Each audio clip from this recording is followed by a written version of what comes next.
Ce bulletin d'information vous est présenté par les caisses Desjardins de la région de Portneuf, qui sont fiers de mettre en valeur les initiatives des gens d'ici. Nous sommes le jeudi 6 avril 2023. Ici Danick Julien et votre bulletin d'information communautaire Info, c'est JSR.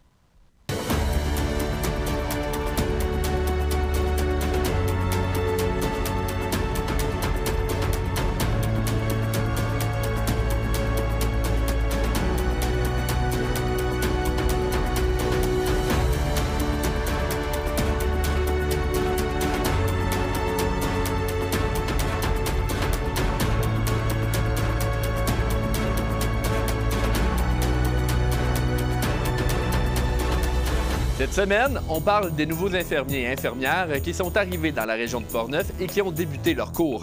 Les nouveaux arrivants proviennent du Cameroun, du Maroc, mais également de la Tunisie. Ils vont aider le système de la santé.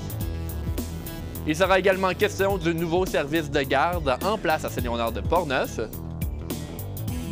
Nous parlerons également avec Christian Hébert, le président de l'Association du Bloc québécois dans Portneuf. Et finalement, la ville de Saint-Léonard a honoré un bénévole cet hiver. Nous avons un reportage pour vous. Bonne émission!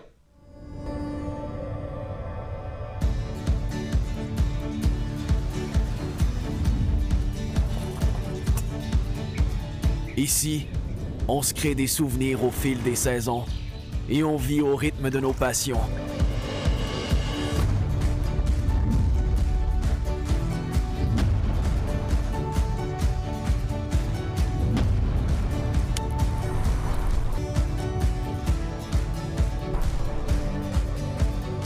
Ici, quand l'aventure nous appelle, on répond.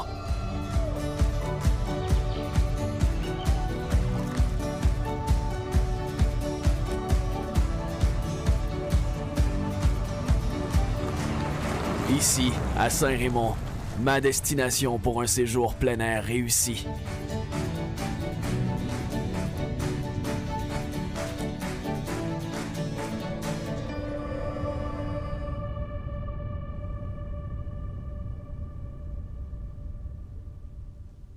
Premièrement, une nouvelle pour les citoyens qui circulent régulièrement à Pont-Rouge, car ceux-ci vont vivre de grands impacts de travaux qui vont débuter bientôt sur la route 365, le 24 avril prochain. Les travaux vont durer entre 8 et 12 semaines. Il se trouve que la ville de Pont-Rouge doit procéder au remplacement de conduites désuètes de ses réseaux d'aqueducs et d'égouts sur près de 800 mètres des tronçons des rues Dupont jusqu'à la rue de la Fabrique.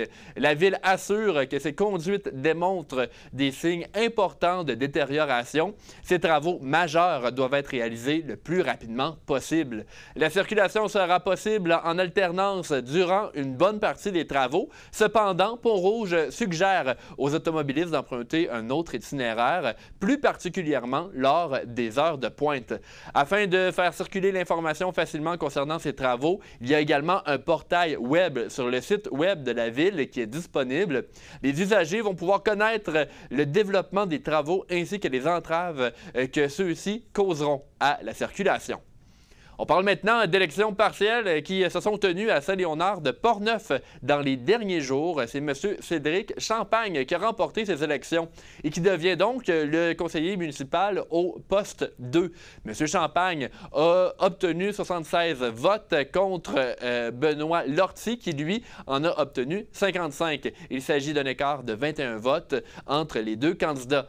Le président d'élection pour ce scrutin était M. Serge Allaire, qui est également le directeur général de la ville de Saint-Léonard.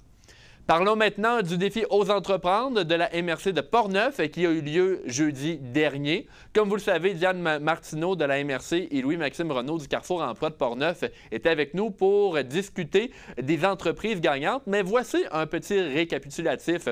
La première, c'est l'entreprise au privé, catégorie service aux individus. La seconde, le Bocao, catégorie exploitation, transformation et production. Ensuite, il y a Nature et Associés, catégorie service aux entreprises. L'épicerie L'Ambroisie, qui est dans la catégorie commerce. Ensuite, on a Au Pagaie, qui est dans la catégorie faire affaire ensemble. Et finalement, les productions Chaîne Dubé, qui est le coup de cœur du jury. Des bourses et des prix en service totalisant près de 7 000 $ ont été remis à ces nouveaux entrepreneurs. La Caisse populaire Desjardins de Saint-Raymond-Sainte-Catherine va tenir son assemblée générale annuelle le mardi 11 avril à 19h30. Les réalisations récentes de la Caisse seront dévoilées, tout comme les faits qui ont marqué la dernière année. Il sera possible pour les membres de voter sur le partage des excédents annuels, soit les ristournes, et de participer à l'élection des administrateurs. Il est possible d'assister à l'AGA de la Caisse en ligne. Les 21 nouvelles infirmières qui proviennent du Maroc, de la Tunisie et du Cameroun ont officiellement débuté les cours dans le Centre de formation professionnelle de Saint-Raymond en collaboration avec le Cégep de Limoilou. Chacun et chacune de ces infirmiers et infirmières sont logés dans Portneuf dans diverses municipalités. Lors de la conférence de presse qui annonçait le début des cours, plusieurs intervenants ont pris la parole. Voici d'ailleurs Stéphane Lamotte, le directeur du Centre de formation de Portneuf. Il allait de soi que notre centre devait contribuer d'une façon tangible dès les premières heures à ce projet. Le Centre de formation de Portneuf est fier de contribuer à la réussite de ce projet au bénéfice de la population de Portneuf par la location de locaux au Cégep de Limoilou, qui assurera les activités pédagogiques pour notre clientèle, pour leur clientèle plutôt.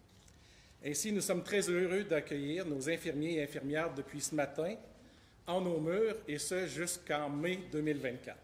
Philippe Aubé, le directeur des études du Cégep de Limoilou, a voulu s'adresser aux étudiants et a expliqué la formation.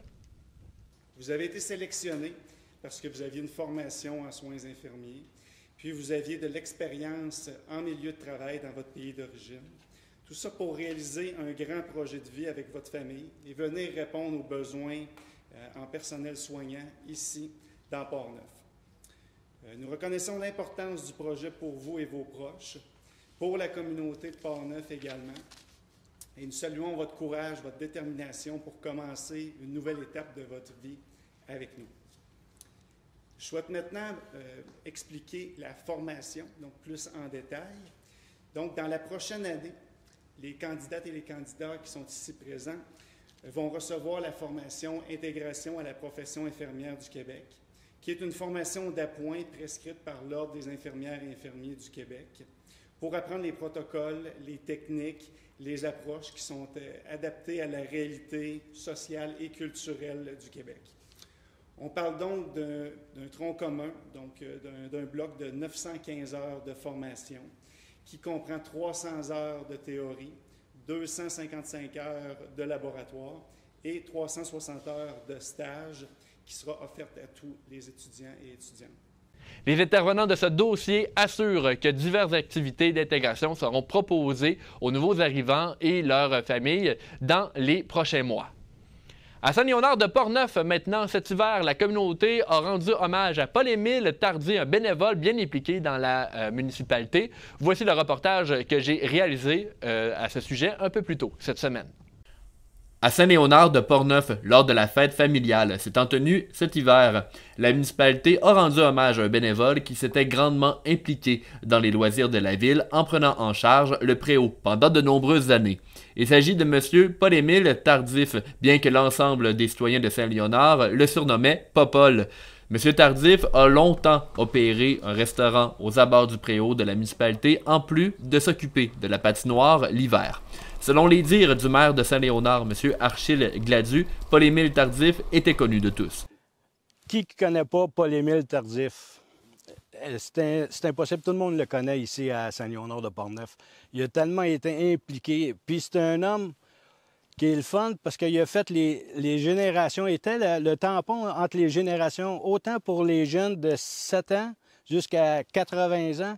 Il était toujours pareil avec tout le monde qui était dans la municipalité, puis tout le monde le connaissait. Pour sa joie de vivre, sa bonté puis son excellence, là. M. Tardif est décédé en mai 2022 à l'âge de 76 ans. Un peu plus tard, M. Gladu a décidé de lui rendre hommage en collaboration avec le conseil municipal de Saint-Léonard en renommant le préau au nom de M. Tardif. Le voici à nouveau. Qu'est-ce qu'on a fait? Moi, après plusieurs réflexions, j'ai voulu faire quelque chose de spécial pour Paul-Émile Tardif, pour la municipalité de Saint-Léonard. J'ai pensé avec le temps de nommer le préau en son nom parce qu'il s'est occupé de plus de 20 ans, le préau, puis la cabane aussi, où ce qu'il faisait son petit restaurant là, pour l'hiver. Et autant pour l'association sportive de Saint-Léonard qui s'occupait du dépanneur, comme on peut dire. Puis pour moi, c'était important de garder la mémoire de Popol dans la municipalité parce que c'est un homme qui était extrêmement gentil. Il avait une volonté de vouloir toujours faire les choses bien, avec un sourire. C'était un homme passionné de ce qu'il faisait. Puis c'était un plus pour notre municipalité. Archide Gladu, le maire de Saint-Léonard, rappelle que ce printemps, l'affiche sera installée sur le préau et il invite la population à s'y rendre.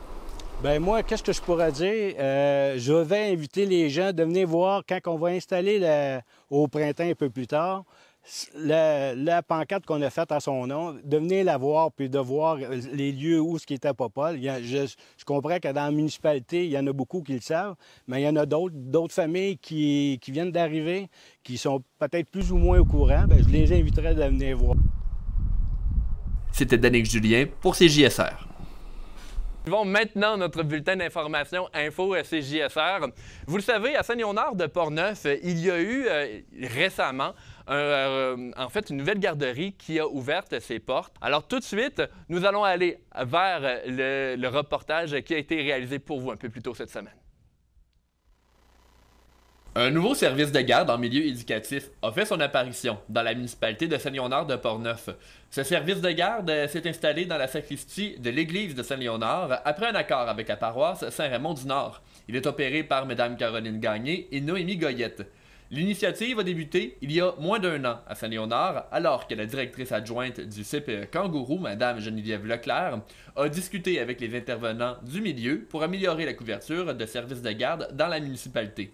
Le service de garde en communauté ajoute donc 12 places en garderie dans ce village. Voici Mme Leclerc qui explique ce qu'est réellement ce type de service de garde.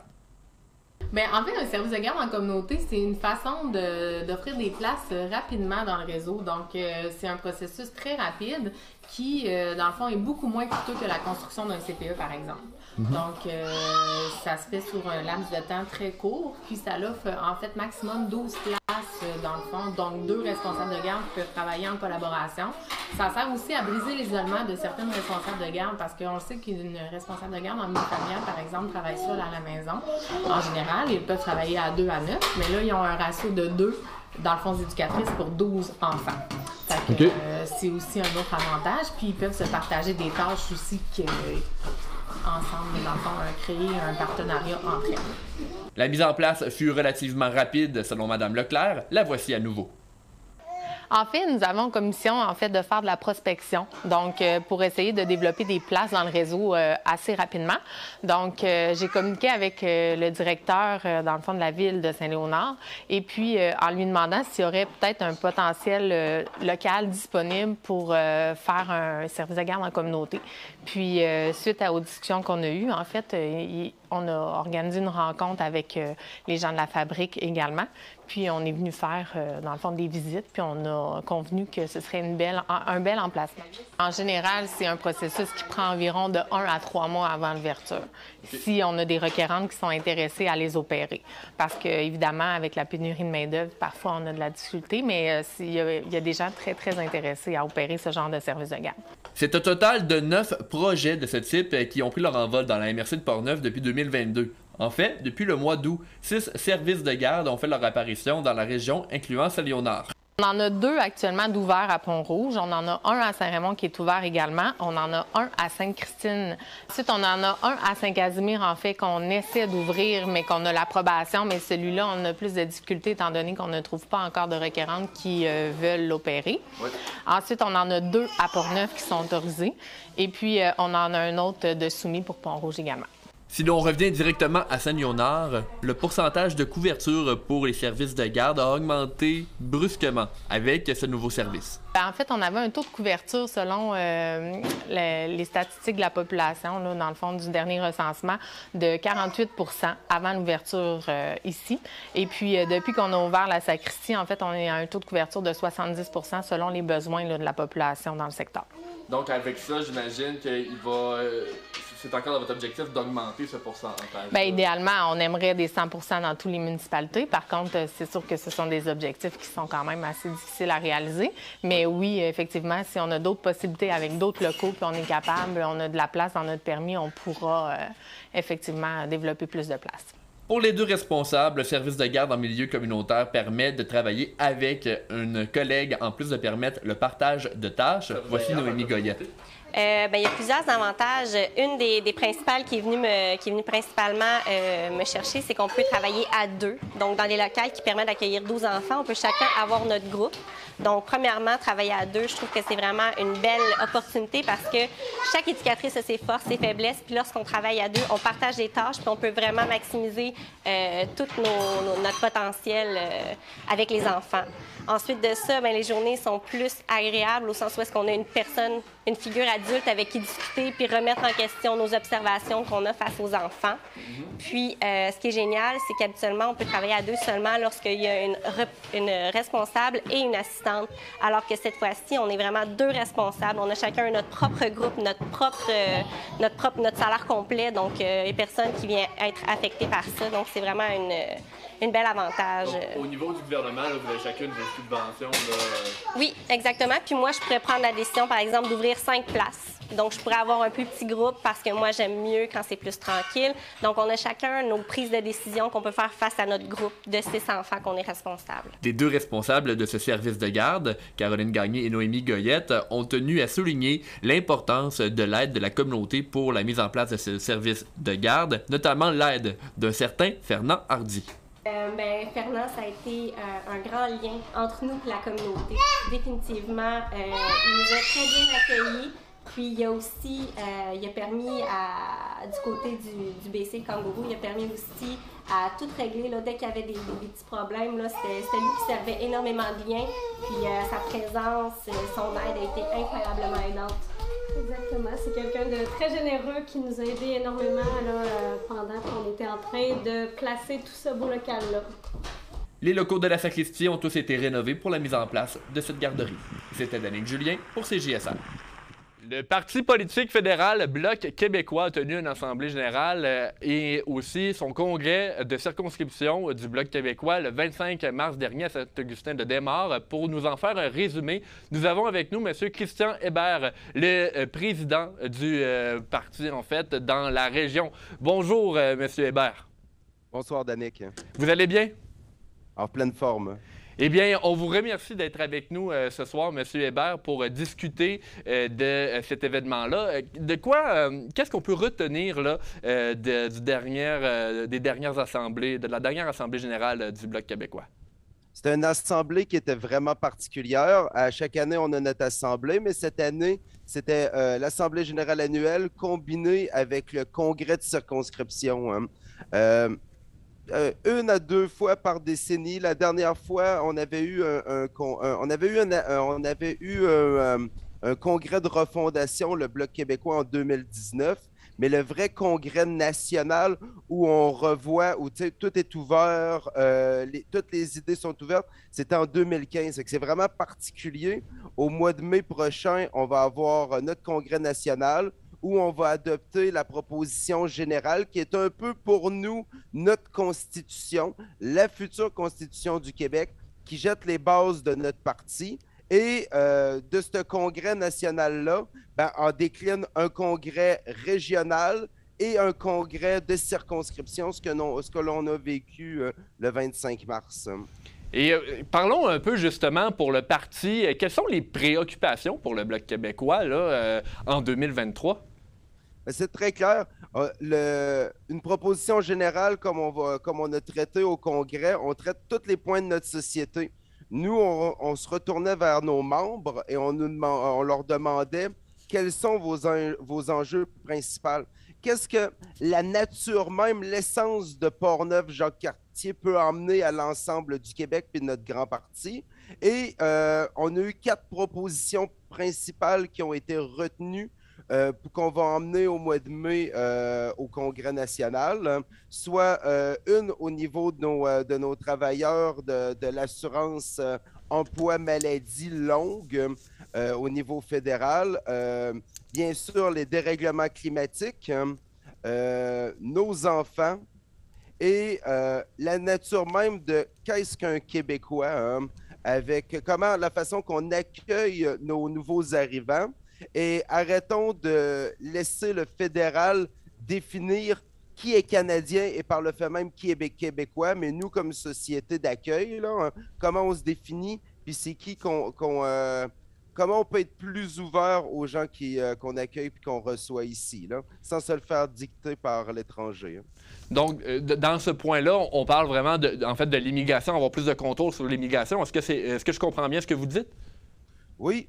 Dans une proposition comme celle-là, dans un congrès, c'est pas des engagements de campagne électorale. C'est pas vraiment la nature électoraliste de la chose. C'est vraiment revenir à la base. Qu'est-ce qu'on définit comme un Québécois? Quelles sont nos valeurs fondamentales? L'État de droit, la démocratie, l'égalité entre les hommes et les femmes, la laïcité de l'État, puis les droits et libertés de la personne, les définir. Et on le vit ici dans Portneuf.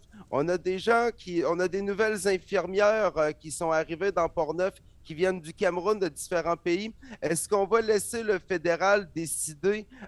Oui, ils vont être canadiennes, puis ils vont être dans 4 ans, ou c'est vraiment les Québécois à décider? Écoute, c'est des gens qui nous ont choisis, qui vont contribuer à notre société, hein.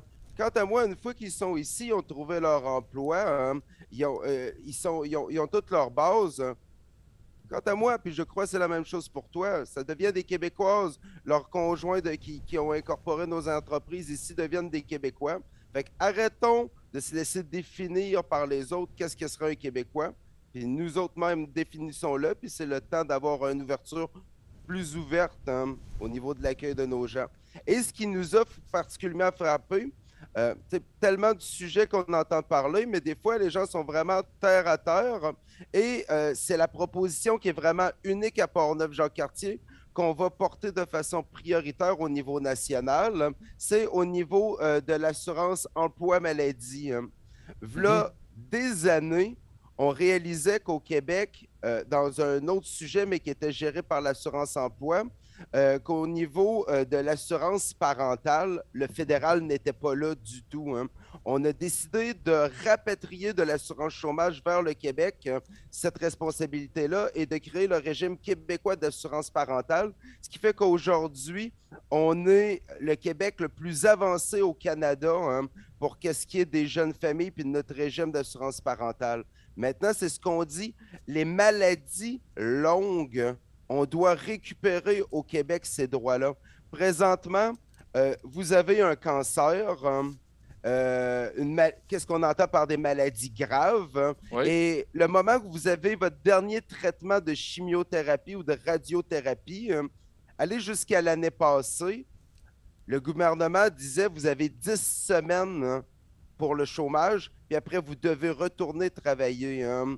Nous, on militait, entre autres avec Louis Sans-Façon, qui a continué à porter le dossier après le décès de sa fille Émilie Sans-Façon, hein. Ce dossier-là, Justin Trudeau s'était engagé que 26 semaines serait le minimum, mais qu'il allait travailler au courant de la prochaine année, du prochain mandat, pour porter ça à 52 semaines. Et finalement, par une entourloupette de parlementaires, hein, c'est 26 semaines. C'est-à-dire maintenant, vous recevez votre dernier traitement, puis 26 semaines, vous devez être de retour à votre bureau, peu importe quel est votre emploi. Sinon, on coupe toutes les prestations. C'est une aberration, là. Donc, pour le Bloc, on voudrait se rendre aux 52 semaines, là, à l'année, en fait. Oui, on est non négociable à ce sujet-là, hein. On a eu une entente, je veux dire, autant là, des conservateurs que de la majorité des libéraux étaient aussi pour, hein, mais le gouvernement, d'une façon, restons polis, disons juste incompréhensible, pour ne pas dire d'autres mots, hein, a décidé d'en faire à sa tête comme s'il était majoritaire et de travailler contre sa propre population. Et souvent, c'est ça, quand on rencontre nos gens sur le terrain, on leur discute, puis on entend des préoccupations qui sont loin d'être d'ordre philosophique, mais vraiment terre à terre sur le Québec. Et nous, comme parti indépendantiste, ben voici ce qu'on peut faire, là. Monsieur Hébert, dans les autres sujets qui tiennent à cœur le Bloc, vous l'avez mentionné tantôt, vous avez mentionné le dérèglement climatique. On parle plus de changement climatique. C'est quoi le changement, justement, là, avec ce mot-là? Bien, nous, on avait notre proposition principale dans Portneuf, elle avait 2 volets. Le premier volet, on était tanné d'entendre que nous croyons que les changements climatiques sont causés par l'activité humaine. On était bien à la base, mais nous croyons, attendez un peu, là, c'est pas genre je crois, tu crois pas, c'est pas une religion, là. Hein. C'est nous reconnaissons, premièrement, que les changements climatiques sont causés par l'activité humaine et qu'il faut en contenir et en renverser la tendance et les effets. Ça, c'était le premier point.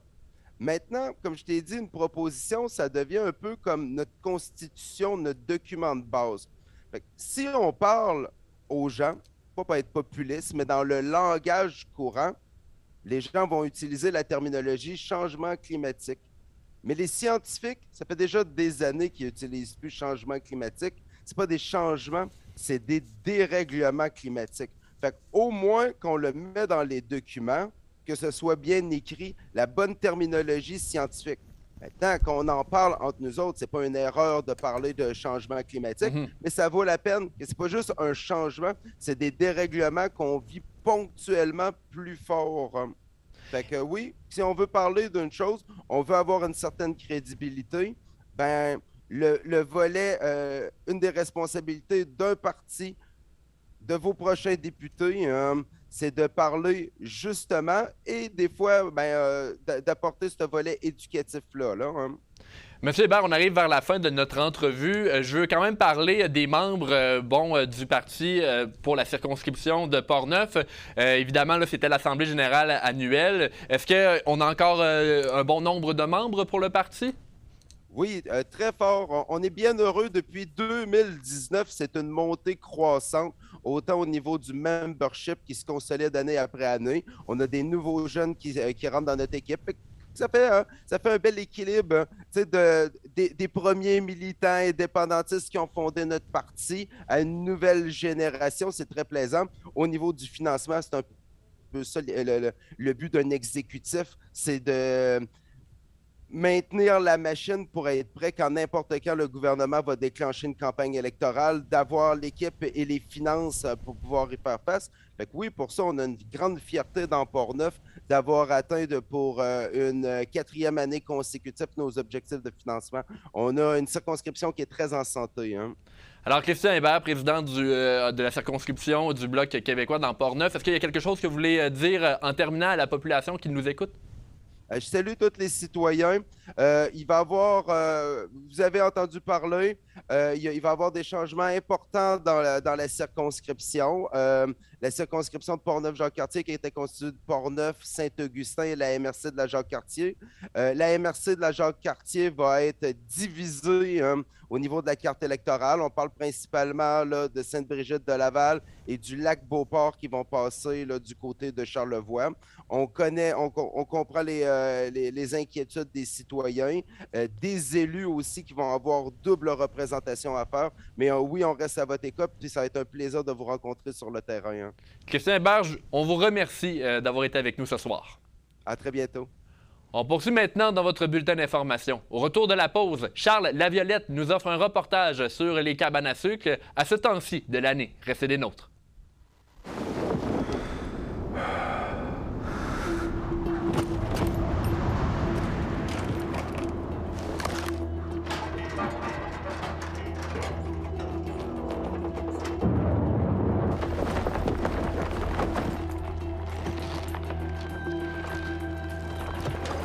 Nos matières résiduelles atteignent de nouveaux sommets. Pensons à réduire, à réutiliser, à réparer. Pensons à mieux consommer. Je m'appelle Mihaela Radu. Quand j'ai commencé le bénévolat, c'était pour voir un peu comment ça marche. Tu peux te développer un peu plus quand tu commences notre vie. Tu commences de zéro, c'est pas facile. Mais le bénévolat m'a aidé beaucoup. C'est important de faire le bénévolat avec la passion.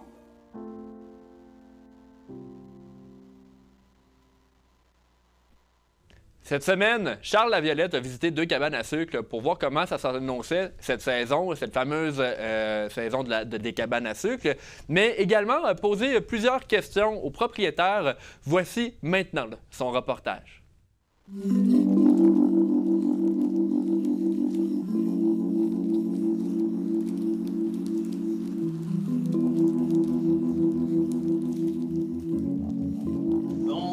Bonjour.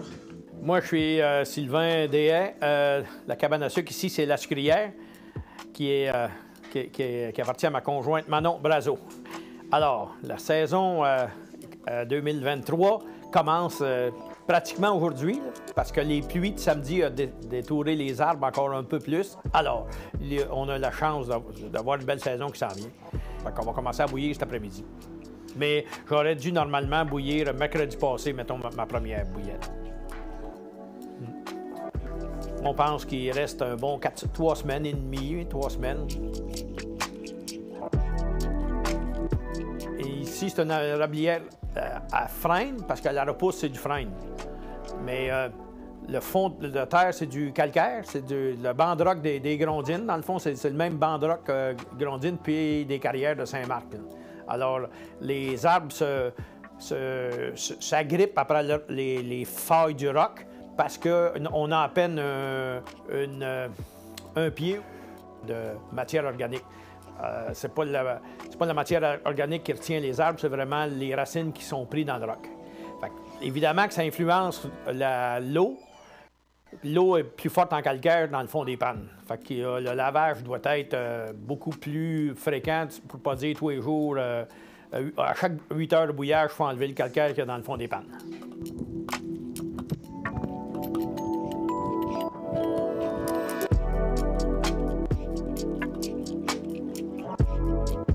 Bonjour, moi c'est Karine Douville. Je travaille dans les érablières Douville. Moi, je m'occupe surtout de la forêt, puis un peu l'organisation du centre de bouillage là, qui est à Saint-Hubert. On est ici présentement. Nous, on est un peu dans les montagnes. On n'a pas beaucoup de surface terrière. Là. On est sur des caps puis tout ça. Nos érables, ça coule bien. On est des érablières froides. Le goût du sirop peut changer autant au niveau des installations de tubulure en forêt. Si ton niveau n'est pas bon, si tu n'as pas un système de pompage extrême, bien, tu risques de faire du sirop qui est très foncé.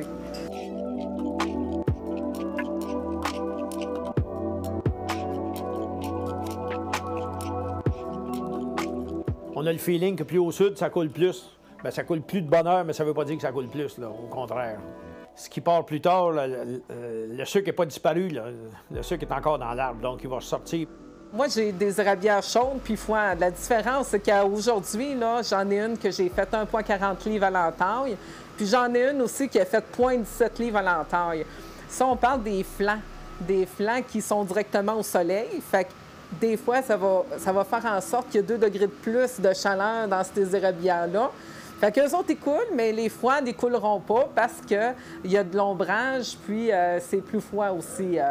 Le taux de l'érable n'est pas encore fondu, etc. Là. Fait que ça coule moins à ce moment-là. Ils ne sont pas encore partis. Il y a plusieurs facteurs qui font en sorte que ton sirop va avoir un certain goût. Nous autres, au début, quand on s'est équipé, on a décidé d'y aller avec 2 bouilleuses au bois.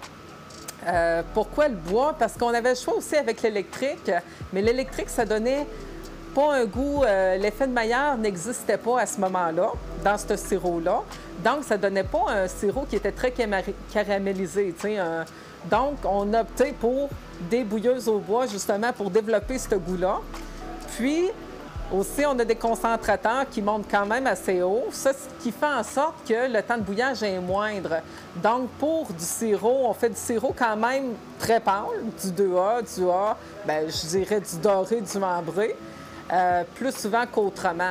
Si vous voulez avoir un bon sirop de qualité, puis qu'il y a une cuvée de telle journée, bien, achetez directement du producteur. Vous allez pouvoir goûter la différence des goûts. Tandis que, par exemple, les marchands à grande surface, eux autres, ils font des mélanges de sirop.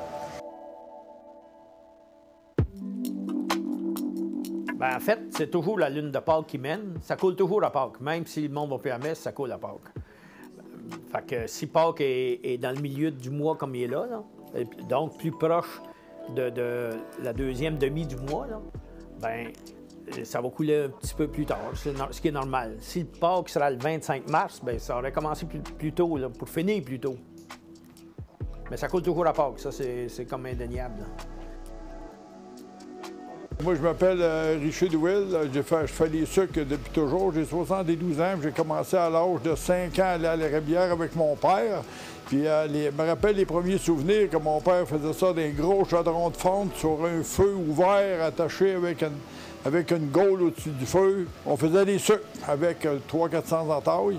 Cette même rivière-là, on l'entaille encore aujourd'hui, on dirait comme 65 ans plus tard. En réalité, là, les années sont différentes d'une à l'autre. On peut parler du réchauffement climatique, de qu'est-ce qu'on voudra. C'est une année un peu tardive, cette année, mais c'est pas une année exceptionnelle, parce qu'il y en a eu d'autres années comme ça, que ça a été tardif, puis que tout le monde pensait qu'il ne se fera pas de sirop. Moi, en tous les cas, je ne vais pas lancer de prédiction, mais la seule affaire que je peux promettre à tout le monde, cassez-vous pas la tête, vous allez faire du sirop encore cette année. Il n'y a pas une année que la terre ne dégèle pas, donc quand la terre dégèle, on fait du sirop. Fait que c'est sûr qu'on va faire du sirop encore cette année. La quantité, on ira au mois de mai, on va le savoir.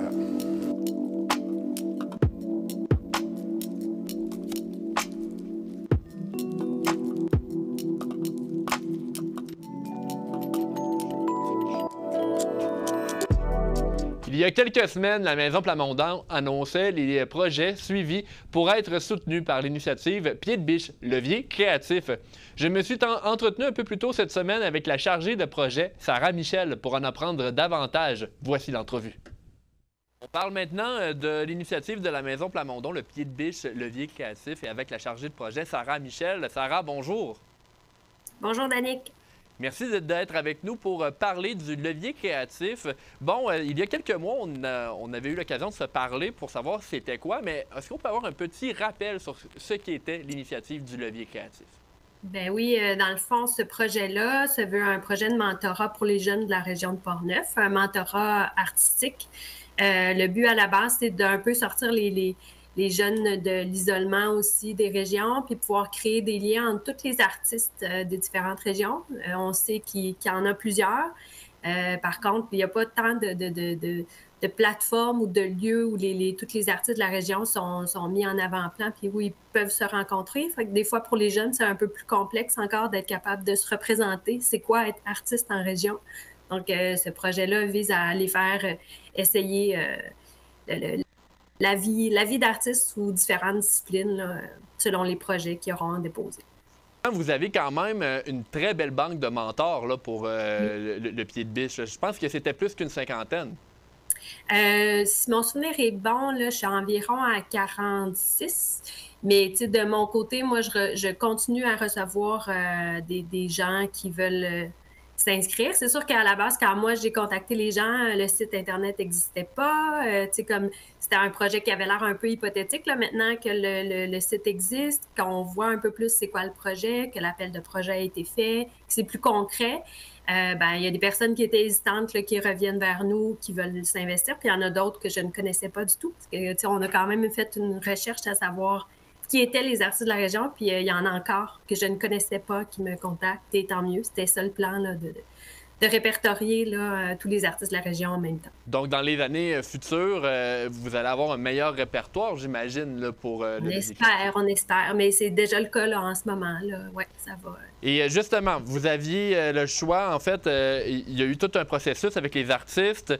On choisissait 2 projets et justement, c'est fait. Vous avez annoncé il y a quelques semaines les 2 projets qui ont été choisis par le levier créatif, Pied de biche.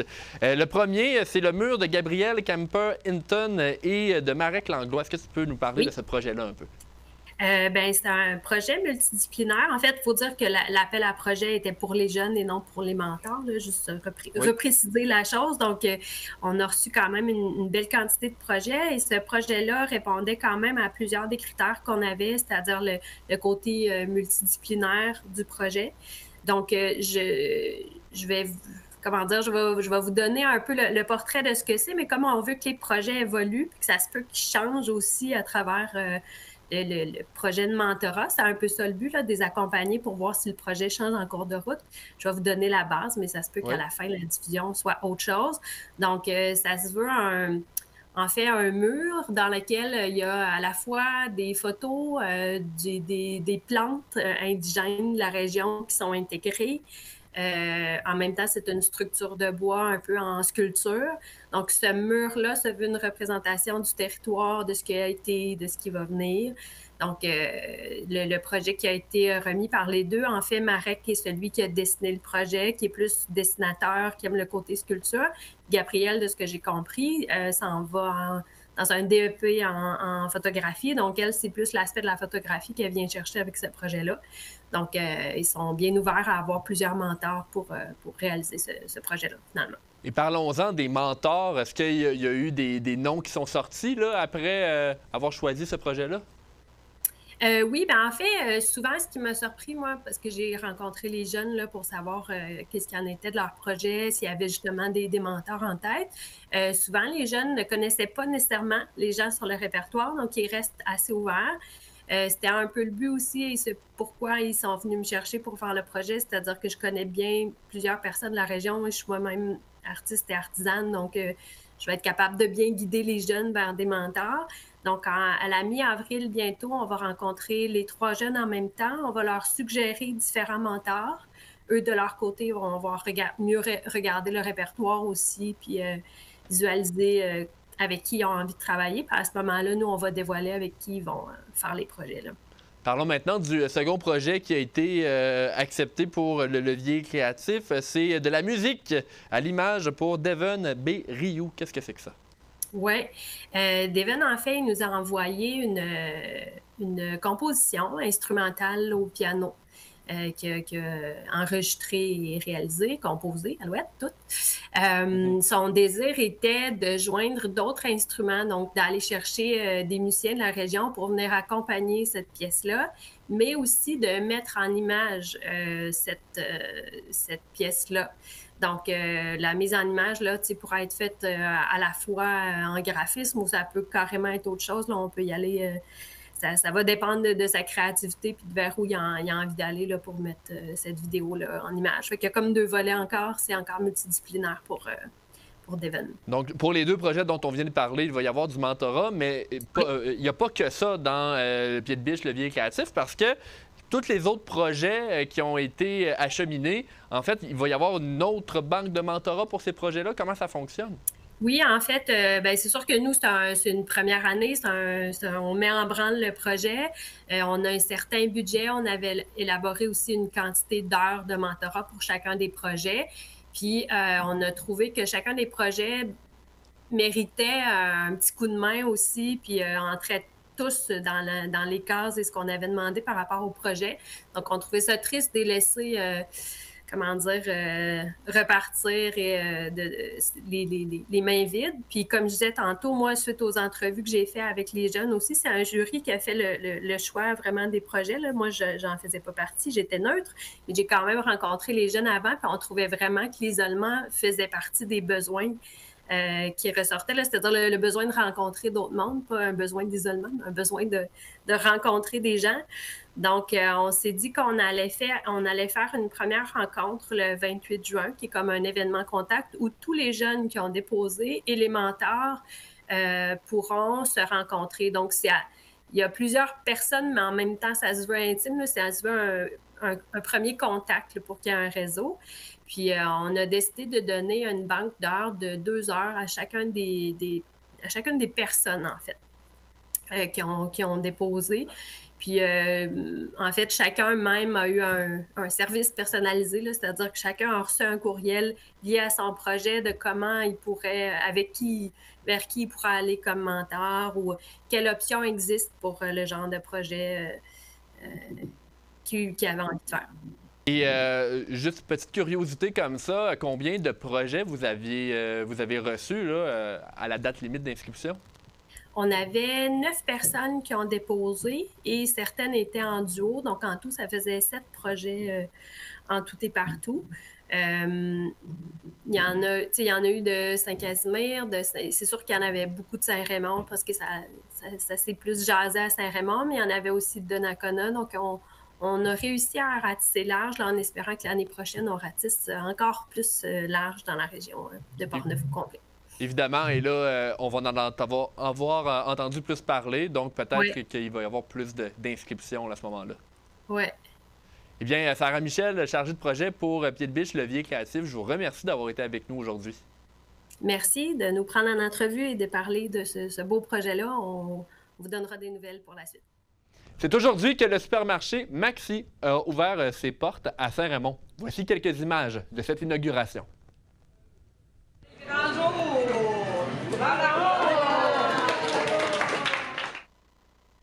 C'est ce jeudi 6 avril qu'a eu lieu l'ouverture officielle du Maxi de Saint-Raymond, alors qu'il remplace le Provigo qui était là auparavant. Lors de la coupure officielle du ruban, le député de Portneuf, Vincent Caron, était présent, tout comme le maire de Saint-Raymond, M. Claude Duplain.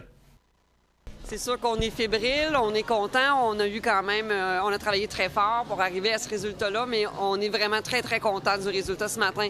On est fiers d'accueillir nos clients dans ce décor-là. Et justement, les clients sont au rendez-vous.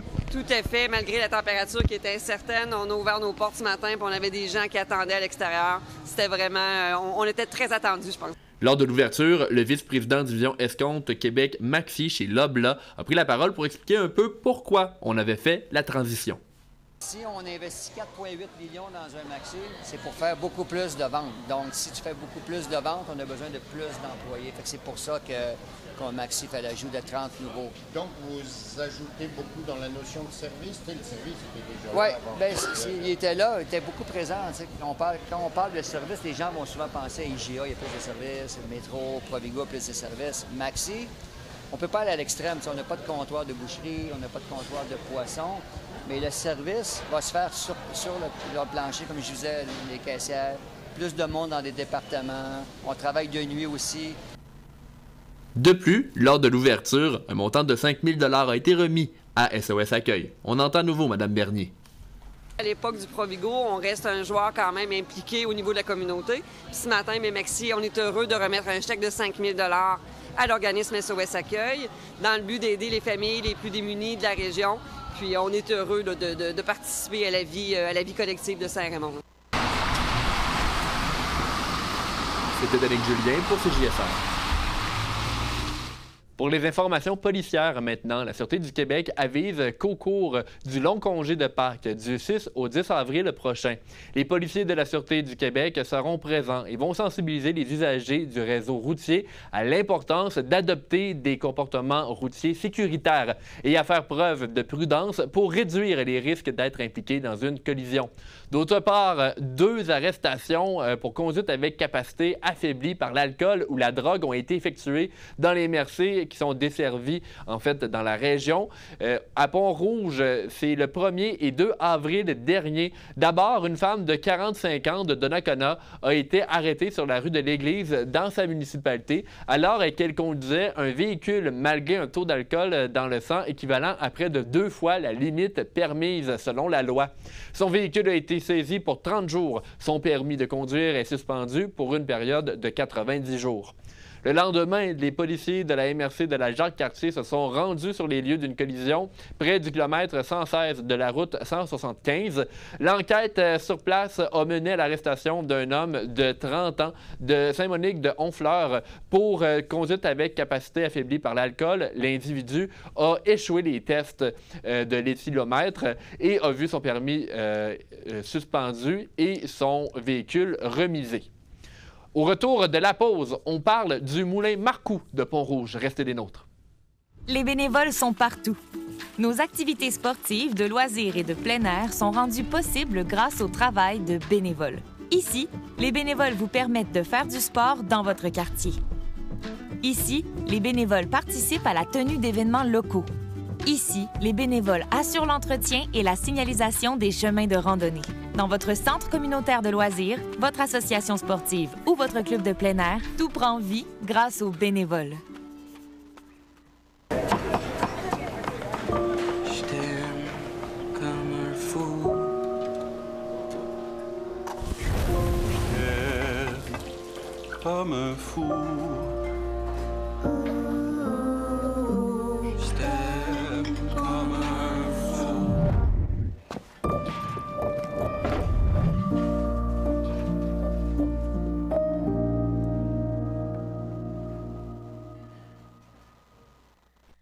Pour parler de la programmation du Moulin Marcoux, nous avons discuté un peu plus tôt avec Mme Nancy Ramsey. Voici cette entrevue. Parlons maintenant culture. Je suis présentement avec Mme Nancy Ramsey, qui est agente de programmation au Moulin Marcoux de Pont-Rouge. Bonjour, Mme Ramsey. Bonjour. Comment ça va? Ça va très bien. On est dans le jus de la programmation en ce moment, là, mais ça avance super bien. Et évidemment, vous, votre programmation pour l'été 2023, on ne l'annonce pas tout de suite, mais au Moulin Marcoux, on est encore actif. Là. Il y a des spectacles qui s'en viennent. Oui, le Moulin Marcoux, contrairement à ce que les gens pensent, il ne dort pas pendant tout l'hiver. Là. Donc, nous, on travaille toujours en amont pendant l'hiver pour tout ce qui est programmation de spectacles, mais aussi tout ce qui est art visuel et puis le reste des événements qui se passent au Moulin. Fait, en fait, pour oublier que le Moulin Marcoux, c'est pas juste des spectacles, c'est en fait, on est une maison de la culture. Donc, il y a une panoplie d'activités qui se passent là. C'est sûr que c'est plus actif pendant la saison estivale, mais sinon, ça bouge beaucoup. Là. Donc, oui, c'est ça. Et c'est pas juste pendant l'été. On a déjà des trucs de programmer pour... Et justement, bon, il y avait des spectacles dans les derniers mois. Il y en a d'autres qui sont prévus très prochainement. Je pense qu'il y a des événements dès le 13 avril. Oui, d'ici le lancement de la programmation, le 13 avril, on a le dévoilement du Lab créatique, là, donc qui va se faire, c'est ça, le 13 avril, toute la journée. Le 23 avril, il y a le spectacle de Louis-Jean Cormier en formule solo à 20h. Donc, mais là, c'est complet. C'est une bonne nouvelle et une mauvaise nouvelle pour certains, mais c'est une bonne nouvelle. Les gens ont super bien répondu, même si c'est hors programmation. Sinon, le 27 avril, on a un nouveau spectacle qui est sorti sous peu. C'est l'orchestre d'Homme Orchestre, pardon, avec leur spectacle Kitchen Chicken. Ouais. C'est ça, donc Kitchen Chicken. C'est, mon Dieu, c'est très théâtral. Je vous dirais à mi-chemin entre le spectacle, le théâtre, la chanson et même les arts culinaires. C'est quelque chose de très éclaté, comme ils font habituellement. Et ça, c'est quand exactement? Ça, c'est le 27 avril. Et c'est vraiment un beau spectacle familial. Là. Donc, on a descendu un peu les heures de représentation vraiment pour que les enfants puissent assister aussi à la pièce. Et pour cette pièce-là, il y a encore des billets disponibles? Oui, celle-là, oui. Sur le site Internet du Moulin Marcoux, il reste encore quelques billets. Ouais. Je vais profiter de votre présence, Mme Ramsey, pour parler un peu de comment on fait pour organiser une programmation 2023. Je sais que ça doit être beaucoup de travail. On veut beaucoup de spectacles. Il faut aussi trouver des premières parties. Il y a beaucoup de choses là, sur la planche. Il y a vraiment beaucoup de choses. Quand on parle là, programmation de spectacle, donc spectacle musical, tout ce qui se fait dans la salle Linda Lemay, ben là, c'est sûr qu'on commence déjà à travailler. Nous, en ce moment, on termine la saison 2023 et on commence la saison 2024 déjà à ce temps-ci. Mais on est chanceux. Des fois, on est très chanceux. Des fois, c'est les agents qui nous contactent eux-mêmes parce que, puis ils ont des belles formules. Ça se fait en un claquement de doigts. Il y a d'autres fois qu'il faut travailler plus, aller dénicher ce qui se passe. Mais on a toujours, il y a toujours des collègues comme le Rideau. Rideau qui est une activité qui se déroule vraiment exprès pour les diffuseurs. Donc, nous, on a accès à ça. On a des vitrines, on a des conférences aussi. On est très bien équipés à ce niveau-là. C'est sûr qu'aussi, il faut faire un peu de dénichage underground pour voir qu'est-ce qui émerge. Mais avec le Rosec, c'est vraiment le réseau des diffuseurs de l'Est du Québec. On a beaucoup d'aide d'eux autres. On a tout ce qui est... eux autres, ils font vraiment des appels de dossiers au niveau des agences partout. Et puis, c'est là que toute notre relève, là, on réussit à trouver vraiment des beaux spécimens. Et parlez-nous justement des appels de dossiers parce que vous êtes à la recherche justement d'artistes. Oui, cette année, c'est nouveau. On vient tout juste de lancer un appel de dossier pour les musiciens et musiciennes de la région de Portneuf, ouvert aussi ailleurs à Québec.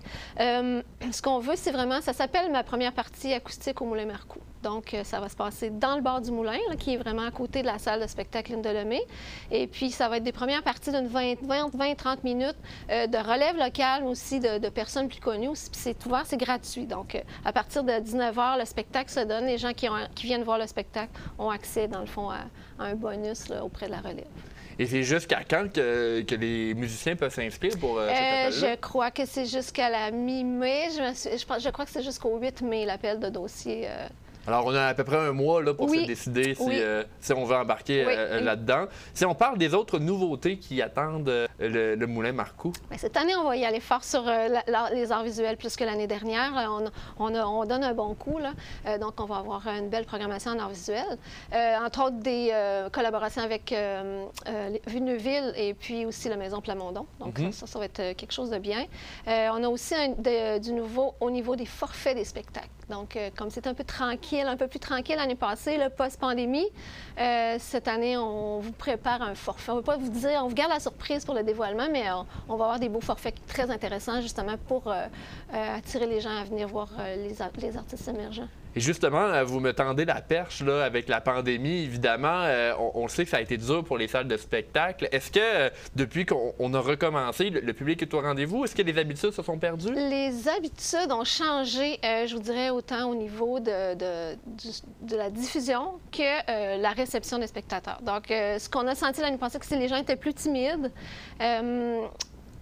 Peut-être parce qu'il y en a qui n'étaient pas encore trop à l'aise, mais aussi, je pense qu'ils ont un peu perdu l'habitude de sortir de chez eux pour voir des spectacles. C'est pour ça, cette année, qu'on a pensé à un forfait, justement, là, vraiment pour la relève. Parce que l'année passée, tout ce qui était tête d'affiche, ça s'est rempli sans problème.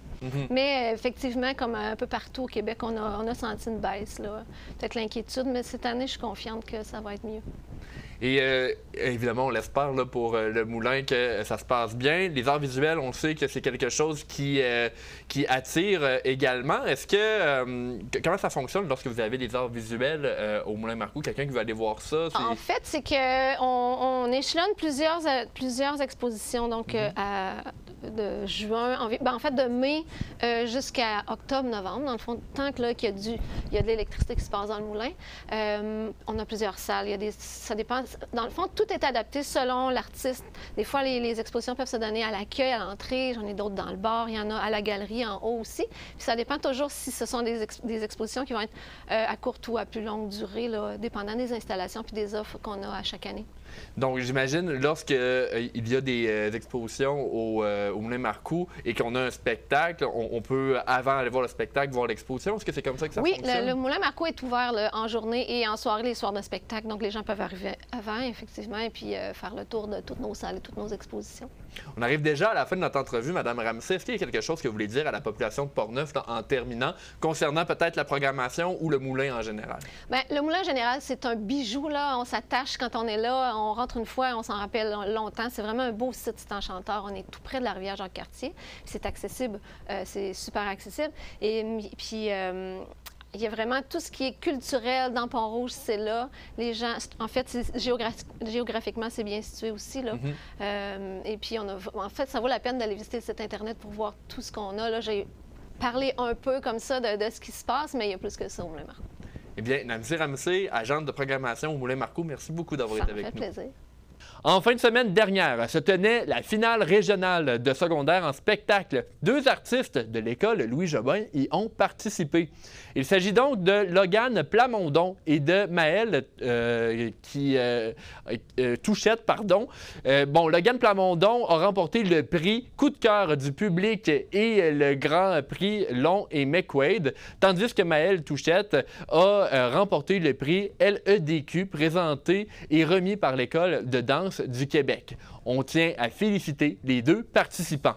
Parlons maintenant hockey, parce que le Métal Perrault de Donnacona continue de faire jaser dans la région. Il sera même en action ce vendredi soir. Il va affronter à nouveau le Métal Pless de Plessisville pour une 5e fois dans cette série. Bon, on le sait que le Métal Perrault mène la série 3-1. Il se pourrait donc que ce match conclue la demi-finale. Lors de la dernière fin de semaine, le Métal Perrault a perdu un match par la marque de 6-2 vendredi. Mais ensuite a remporté le second match par la marque de 5-1 samedi. Du côté de l'autre demi-finale dans la Ligue de hockey senior 3A du Québec, le Bellemare de Louisville a blanchi le RSEQ de Terrebonne. C'est ce qui complète votre bulletin d'information Info CJSR. Mon nom, c'est Danick Julien. Je veux remercier particulièrement tous les membres de l'équipe ce soir qui ont rendu possible, soit Jérôme Vézina, Tony Vézina, également Luc Robitaille, Charles Laviolette qui nous a donné des reportages aussi. Merci à nos invités. On se laisse avec quelques images de l'arrivée des infirmières qui sont arrivées, en fait, ont débuté les cours vendredi dernier. Bonne soirée.